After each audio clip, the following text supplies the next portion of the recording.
New at 10, a deadly shooting, fighting, and arrests all happening at a popular nightlife area in downtown Milwaukee.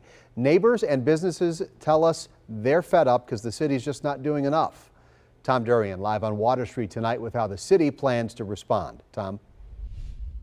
Steve, if you've been down here on Water in Juneau in the last few years, you've seen these street closed in the middle of the street here, these barricades that go up. The police put them up to keep the crowds and the traffic around here in check on weekend nights. But the business owners and the residents that live down here, they're saying it's just not working.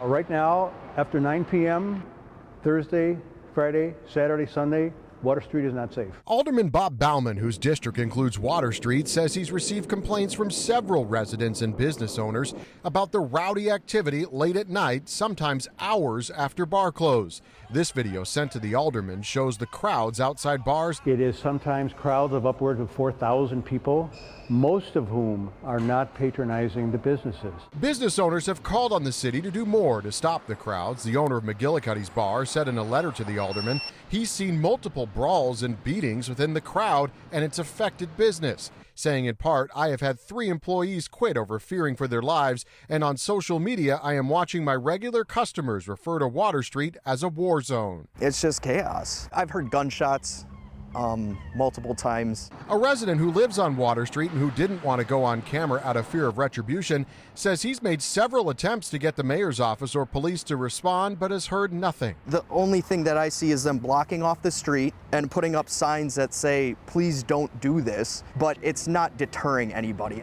The solutions have been pretty soft. In a memo obtained by TMJ4 News, which outlines potential fixes to the issue, one point says officers will ask people who are carrying open intoxicants and/or using illegal drugs to stop doing that. They will not be using a heavy hand to enforce. There's a lot of police presence, but the police aren't doing anything. MPD told us they made several arrests last weekend and issued 8 municipal citations, 62 traffic tickets, and towed more than 40 vehicles. Authority is clearly the mayor's authority. Tonight, the mayor's office releasing this statement, saying in part, multiple city departments are adapting their strategies to address unruly crowds downtown and elsewhere in Milwaukee.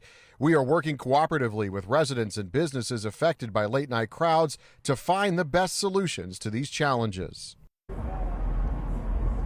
So also on the list of potential solutions and fixes that we talked about, limiting parking around here. That's also going to limit some of the vehicular traffic in the area. Also, there's a lot of food trucks that are down here. They're talking about making sure that they enforce all the rules of those food trucks. Now, MPD also says they're going to have more officers out here, and they're going to be able to close more streets in the area if they need to. Reporting live in downtown Milwaukee, Tom Durian, TMJ4 News.